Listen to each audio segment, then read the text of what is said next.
সকলো নিবনুৱাৰ বাবে খুবেই এটা ভাল খবৰ। চৰকাৰী ফ্ৰী ট্ৰেইনিং এটা লঞ্চ কৰিছে, যাৰ জৰিয়তে আপোনালোকে যিটো কৰাৰ পিছত তেওঁলোকে আপোনালোকক প্লেচমেণ্ট দিব, অৰ্থাৎ তেওঁলোকে আপোনালোকক চাকৰি প্ৰদান কৰিব। আৰু আজি আমি ভিডিঅ'টো সেইখিনি কথাই আলোচনা কৰিম। কোনে এই ফ্ৰী ট্ৰেইনিঙৰ বাবে যাবলৈ পাৰিব, য'ত কোনো ধৰণৰ পে'মেণ্ট কৰিব নালাগে, এডমিশ্যন নাথাকে, কোনো ধৰণৰ আপোনালোকৰ থকা খোৱাৰ ব্যৱস্থা গভৰ্ণমেণ্টৰ ফালৰ পৰা বা NGOৰ ফালৰ পৰা কৰি দিব।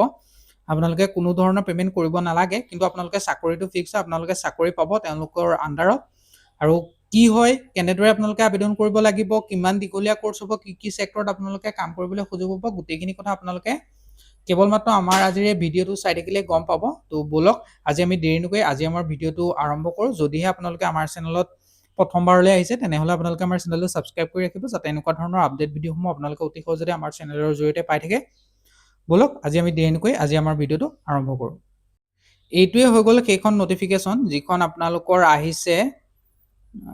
যদি চাবলৈ যায়, central institute of petrochemical engineering and technology CSTS গুৱাহাটীৰ ফালৰ পৰা আহিছে, আৰু department and chemical petrochemical ministry of chemical fertiliser government of ইণ্ডিয়াৰ ফালৰ পৰা হয়। এইটো আপোনালোকৰ গুৱাহাটীত আছে, কামৰূপত আপোনালোকৰ যিটো এড্ৰেছ যিটো কৈছোঁ। আৰু এইটো এটা হৈছে central institute of petrochemical engineering টেকন'লজিৰ লগতে centre for skill and technical support Guwahati is the primary national institute function under the deputy department of chemical and petrochemical ministry আণ্ডাৰত আহিছে। এইটো ইয়াত আপোনালোকৰ north eastern electronic power corporation limited চমুকৈ নেপকোৱে এইটো গোটেইটো স্পনচাৰ কৰিছে। অৰ্থাৎ আপোনালোকে এইটো গম পাইছে যে নেপকো হৈছে এটা নেপকো আপোনালোকৰ সকলোৱে চিনি পায়। নেপকো আপোনালোকৰ আমাৰ বিদ্যুৎ প্ৰস্তুত কৰে। নেপকো যিটো হৈছে north eastern electronics power corporation limited, আৰু এইটো এটা গভৰ্ণমেণ্টৰ স্কিম হয়, যিটো স্কিল ডেভেলপমেণ্ট ট্ৰেইনিং প্ৰগ্ৰেমৰ আণ্ডাৰত এইটো আপোনালোকৰ প্লেচমেণ্টটো এছিষ্ট কৰিছে আৰু স্পনচাৰ কৰিছে আপোনালোকৰ যিটো নেপকোৰ ফালৰ পৰা। ইয়াত যদি আপোনালোকে চাবলৈ যায়, প্ৰথম ইয়াত দুটা পোষ্ট থাকিব। এটা হৈছে মেচিন অপাৰেটৰ ইনজাংচন মডিউলৰ কাৰণে আপোনালোকৰ ট্ৰেইনিংটো হ'ব 600 ঘণ্টা, অৰ্থাৎ 4 মাহৰ বাবে। আৰু মেকানিক অপাৰেটৰ প্লাষ্টিক প্ৰচেছিঙৰ কাৰণে 600 ঘণ্টা ছেম হ'ব ট্ৰেইনিংটো। আৰু এইটো হৈছে আপোনালোকৰ NSQF লেভেল 3.5ৰ হয়। আৰু ইয়াত আবেদন কৰিবৰ কাৰণে আপোনালোকৰ বয়সৰ সময়সীমা 18 বছৰৰ পৰা 28 বছৰৰ ভিতৰত হ'ব লাগিব। তাতকৈ এবভ হ'লে আপোনালোকে নোৱাৰিব, কিন্তু ৰিলেক্সেশ্যন সুবিধা আপোনালোকৰ এক্সপাৰ্ট গভ নৰ্মছ মতে পাব। অৰ্থাৎ OBC সকলে 3 বছৰ, ST SC সকলে 5 বছৰ, তেনেকুৱা ধৰণৰ সুবিধা পাব। আৰু যিসকলে আপোনালোকৰ আবেদন কৰিব পাৰিব, সেইটো যদি চাবলৈ যায়, যিসকলে ক্লাছ 8 পাছ কৰিছে, যিসকলে আপোনালোকে 12 পাছ কৰিছে, 12 নহয় 11 পাছ কৰিছে, 10 পাছ কৰিছে, ক্লাছ 9 পঢ়িছে, তেওঁলোকে আপোনালোকে পাৰিব 11 standard 10 standard equivalent in 1.5 years relevant experience, বা 8 ষ্টেণ্ডাৰ্ড বা 4-5 years যদি ৰেলিভেণ্ট এক্সপিৰিয়েঞ্চ আছে, তেনেহ'লে এইকেইটা বস্তুৰ ওপৰত আপোনালোকে পাৰিব। আৰু এইটোত কোনো ধৰণৰ এপ্লিকেশ্যন ফিজ নাথাকে, টোটেলি ফ্ৰী হয়। আৰু ফ্ৰী বৰ্ডিং এণ্ড লজিঙৰ, অৰ্থাৎ মানে আপোনালোকৰ থকা খোৱাৰ ব্যৱস্থা থাকিব। হোষ্টেল ফৰ বয়জ এণ্ড গাৰ্লছৰ কাৰণে ছেপাৰেট থাকিব। আৰু আপোনালোকে QR কোডকেইটাও স্কেন কৰি পেলাই এপ্লাই কৰিবৰ কাৰণে ট্ৰাই কৰিব পাৰে। আৰু প্লেচমেণ্ট আপোনালোকৰ যিটো চাকৰি দিয়াটো তেওঁলোকে সহায় কৰিব, অৰ্থাৎ আপোনালোকক প্লেচমেণ্ট তেওঁলোকে প্ৰভাইড কৰিব। আৰু এডুকেশ্যন কোৱালিফিকেশ্যনৰ চাৰ্টিফিকেট লাগিব এপ্লাই কৰিবৰ কাৰণে।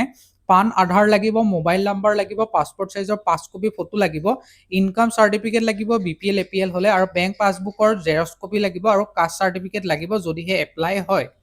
আৰু আপোনালোকে ইয়াৰ আবেদনৰ যিটো অন্তিম তাৰিখ, সেইটো 15 জুলাই 2024। বৰ এটা বেছি সময় দিয়া নাই, 8 তাৰিখে আপোনালোকৰ নটিফিকেশ্যন ওলাইছে, 15 জুলাই আবেদনৰ অন্তিম তাৰিখ হয়। আৰু তেওঁলোকে আপোনালোকৰ ফোন নম্বৰ দিছে, এইকেইটা আপোনালোকে স্ক্ৰীনশ্বট মাৰি ৰাখি থওক। এতিয়া আগবাঢ়িম কোনসকলে আবেদন কৰিব পাৰিব, সেইটোও মই কভাৰ কৰিম ইয়াত, আপোনালোকে আধাতে এৰি থৈ নাযাব।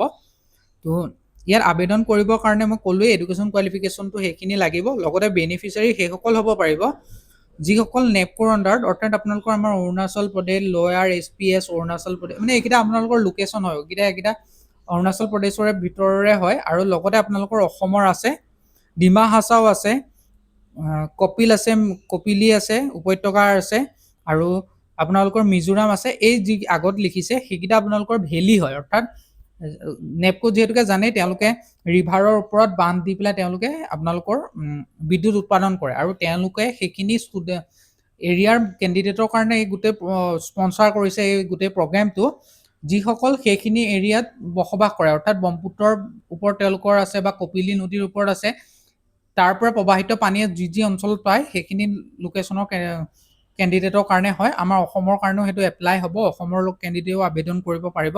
মেইনলি যদি চাবলৈ যায় নৰ্থ ইষ্টৰ কেণ্ডিডেটসকলৰ বাবে কোনো ধৰণৰ এডমিশ্যন ফিজ আপোনালোকৰ পৰা নলয়, আৰু হোষ্টেল বা ফুডৰ কাৰণে তেনেকুৱা ফেচিলিটি তেওঁলোকৰ ফালৰ পৰা আপোনালোকৰ কেম্পৰ ভিতৰত প্ৰভাইড কৰিব। আৰু ট্ৰেইনিংটো হ'ব আপোনালোকৰ CIPET CSTC গুৱাহাটী NS31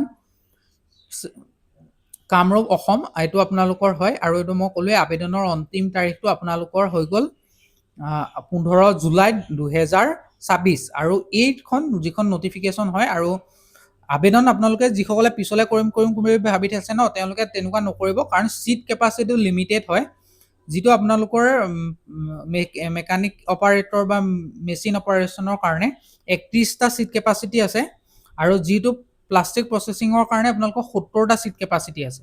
তো টোটেল 141টা পোষ্ট আছে দুইটা মিলাই।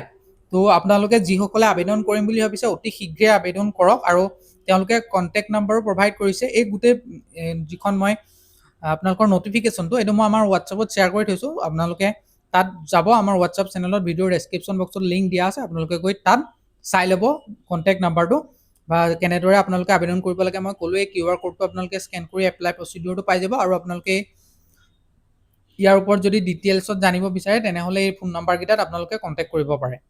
আৰু আজিৰ ভিডিঅ'টো ইমানখিনিয়ে আছিলে। আপোনালোকক যদি এনেকুৱা ৰিলেটেড ভিডিঅ' লাগে আৰু কিবা জানিব লগা আছে যদি কমেণ্ট কৰক, আৰু এনেকুৱা ৰিলেটেড ভিডিঅ' লাগে তেনেহ'লে আপোনালোকে আমাৰ চেনেলটো ছাবস্ক্ৰাইব কৰি ৰাখক, যাতে এনেকুৱা ধৰণৰ ভিডিঅ'সমূহ আপোনালোকে অতি সহজতে পাই থাকে। আজিলৈ ইমানেই, ধন্যবাদ।